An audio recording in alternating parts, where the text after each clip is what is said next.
third part in this series of how to improve your driving. Before we begin, I'd like to remind you to hit the subscribe button if you haven't already and like my channel. Without further delay, let's begin. Now, one thing that I highly recommend if you want to get better at off-road racing is to do on-road racing as well. On-road racing is very different from off-road racing in many ways, mostly from the lack of jumps, obviously. You see, the main way you gain time from on-road racing is the lines you take. However, to act like this isn't important on off-road racing as well would be quite foolish. On-road racing will give you the perfect environment to learn how to take the perfect line on different types of corners. Of course, this is only useful to you if you either have the means to do on-road racing, as it can get quite expensive sometimes, or you even have an on-road track that runs close to you.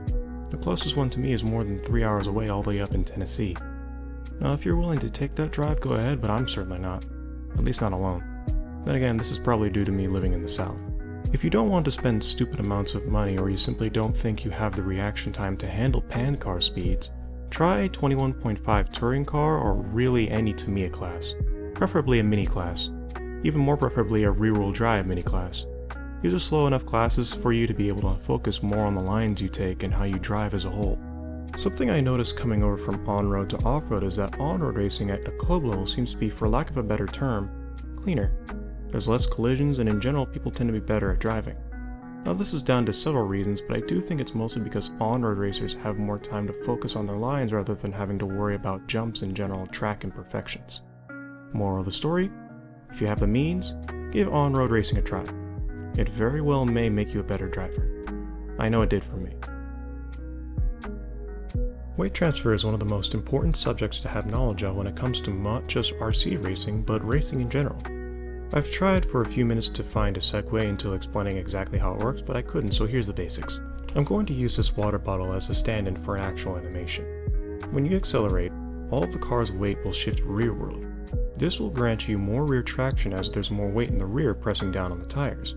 What accelerating also does is reduce the amount of weight in the front as the weight transfers to the rear. This is why under hard acceleration or high speed, depending on how well your car is set up, you usually get a little bit of understeer. This pretty much works in reverse under braking as well. Under braking or general deceleration, more weight will transfer to the front of the wheels, giving you more front grip in the tires and less grip in the rear. Sometimes if you try, you can get the rear to swap ends if you have little enough grip. This also extends to jumps and drop downs. After landing a jump, your car tends to have a little bit more grip than in neutral, both in the front and in the rear if you land correctly. However, in a drop down or a little imperfection like this, you lose grip all the way around as soon as you drop down. When this happens, be sure not to try to change direction too quickly until your car settles, as you'll more than likely understeer. Speaking of weight, you'll also want to save it wherever you can. Now, the minimum weight in your area tends to be different depending on where you live.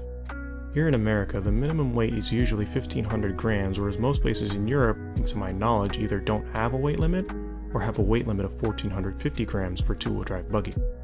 Now, you may not fully want to get rid of all that extra weight. Sometimes weight can be a tuning tool, but you can get rid of the excess weight. MIP puck systems, slipper eliminators, and lightweight top shafts are all ways you can reduce rotating mass. Cutting down on excess wire, titanium screws and turnbuckles, and even running an aftermarket chassis can help reduce overall weight, but be sure not to go over that minimum weight forever. Now, if you happen to have a decent PC and a Steam account, there's one last piece of advice I can give you, and that's to run a game called VRC. VRC is a game that's exactly as it sounds. It's virtual RC racing. Higher-end tracks are entered into the game where anybody anywhere can actually race them. It's a simulation, so it's as close to real life as you can get. You will need a USB adapter, however.